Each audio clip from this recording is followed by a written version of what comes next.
In the financial year 2023-2024, out of over 5.7 trillion Ugandan shillings in the country's budget, Judiciary was allocated 392 billion Ugandan shillings to deliver its services to Ugandans and manage its administrative functions.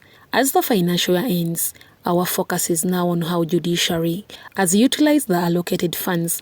Dr. Percy Bigirimana, the Permanent Secretary to the Judiciary, highlights the recruitment of over 414 judicial officials, including non-judicial staff, using the 392 billion over the year. The funds that were given to us were used to undertake so many programs. And the first one is the recruitment which has taken place. We've managed to recruit a total of about 414 staff, and these include the following. 2 justices of the Supreme Court were recruited, 3 justices of the Court of Appeal recruited, 11 judges of the High Court recruited, 6 acting registrars, 6 deputy registrars, 5 deputy assistant registrars, 2 chief magistrates, 1 principal magistrate grade 1, 2 senior magistrates grade 1, 87 magistrates grade 1s, and 289 administrative staff. The funds have also helped in capacity building, which has somehow addressed the prolonged challenge of case backlog in the judiciary. Having judicial staff inducted and others attending short courses. We have also conducted out-of-station backlog sessions by the Court of Appeal, by the High Court, and the Magistrate Court. We also continue to automate our courts. Maintenance of electronic court case management information system is ongoing, and case completion has increased to 16.3%. That's not a small figure. The non-tax revenue is projected to 10 billion as opposed to 6 billion, which was collected. By utilizing alternative dispute resolution mechanisms and recruiting court mediators, the judiciary has been able to resolve cases more quickly. Like pre-bargaining, which in the year 2023 had 2,857 cases disposed of. Mediation, which had 1,250 cases. And maybe for information, the judiciary hosted the Africa's Judiciary Summit on alternative dispute resolution from 5th to 6th of March this year. And we really want to be a center for ADR in Africa. We want to be leaders in this pre-bargaining and mediation. Talking about how the judiciary has spent its funds in the financial year 2023-2024, the construction of Supreme Court and Court of Appeal as well as other courts across the country can't go unnoticed.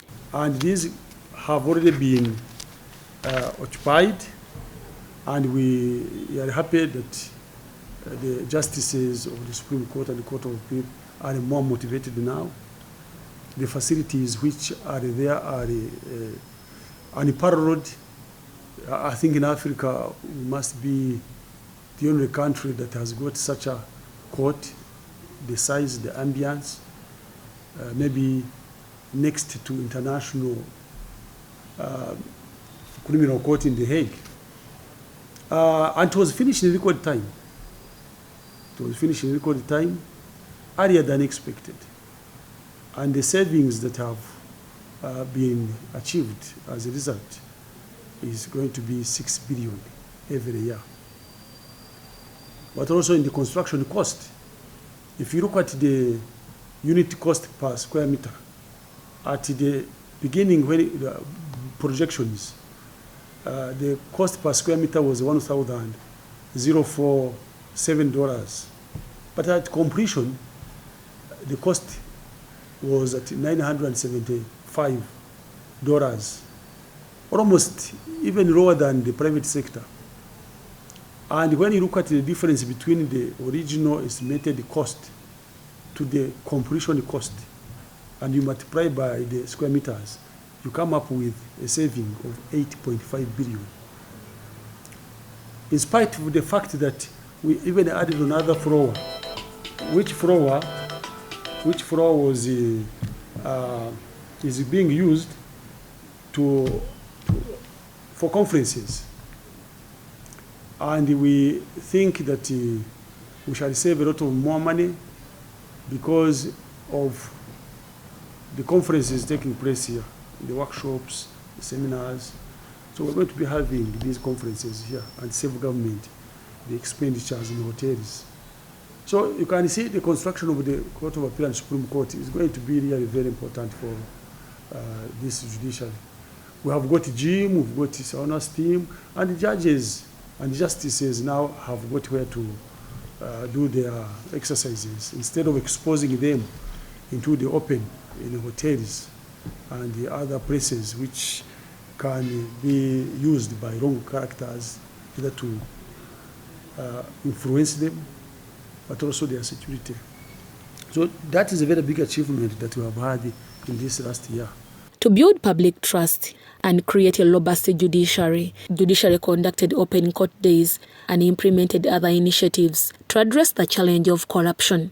You saw it in Kororo, where the public was invited to ask questions, to get comments, to get explanation from the judiciary. And to me, it was very successful. We're going to continue to have more of this nature so that the public can interact with us. You asked me a question, the means that we have in place to build the public trust as recommended by the President. First of all, we are promoting accountability through public engagement, like that National Court Opening Day. But not only that, we are also engaging the public on radio, on TV. We are having programs like this one. By engaging me, I'm trying to account to the public what you have done with the money. We have increased the speed of disposing of cases, again, as a result of the recruitment, as a result of the ECMIS, which has helped to have cases filed in a timely manner. We have also managed to buy vehicles for the justices and the judges so that they can visit locals, especially those cases which are related to land. So all judges have got vehicles now, all justices have got vehicles, all registrars have got vehicles, many chief magistrates have got vehicles, and the magistrates, grade ones, and even the administration have got vehicles. Although a lot has been achieved by the judiciary in the financial year 2023-2024, the arm has been, however, faced with challenges. Of course, the challenges have been many, but we are trying to see how to mitigate. One of them is finances. Finances have not come as expected, and we do understand the problems that the government has in collecting revenue. But we are saying that the little that has come has been put to the use that it was budgeted before. Secondly is the manpower. It's a challenge. Of course, we are trying so to fight the corruption, which continues to be a problem to the judiciary. But as I've told you, we have put in measures to make sure that it becomes unattractive when you get into corruption. The inspection is going on, and we are also collaborating with the anti-corruption agencies, like the IGG, the CID. We have installed cameras in many places. We have introduced uniforms to the court processors, to the drivers, to the court clerks, so that those who have been masquerading as the judicial officers are identified. Other communication to the public on the activities that are happening in judiciary. We have strengthened the inspectorate of courts. That register is strengthened with with the chief inspector, with the registrars, assistant registrars. Compliance mechanisms have been put in place, and we are also collaborating with the partners in the local governments, civil society organizations. In the financial year 2024-2025, out of over 72.3 trillion, the judiciary has been allocated 442 billion. We are going to recruit 5 justices of the Court of Appeal. We are going to recruit 10 judges of the High Court. And specifically, these 10 judges of the High Court will be assigned to handle commercial cases, which commercial cases have got cases worth 70, now coming down to 78 trillion. And those cases are in banking, they are in insurance, they are in construction, they are in trade.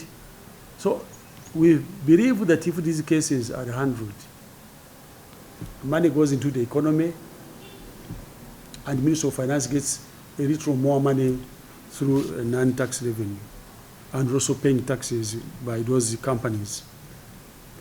We are going to continue with the construction of courts. We intend to construct Guru and Mbarara courts of appeal.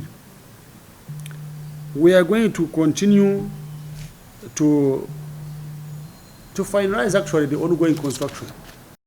Apart from recruiting more judges and justices, the judiciary's intention in the financial year 2024-2025 is to construct over 10 courts across the country. Like Jantonde, Rukunjiri, Tororo, Soroti, Aribatong, Budaka, Abim, Patongu we have finished, Karenga. So we're going to conclude in the construction of those, but also take up other new cases, like in Hoima, Mpiji, Nyarushanji, Busembatcha, Adwari, and then on top of that, we're going to continue with the programs of ADR, mediation. In fact, the Chief Justice has already appointed mediators who are going to be in these courts to encourage mediation to go on, because we feel mediation is really one way of resolving disputes without litigation. It is cheaper, it is more acceptable in our cases. So really those are the things that are going to keep us busy in the coming financial year.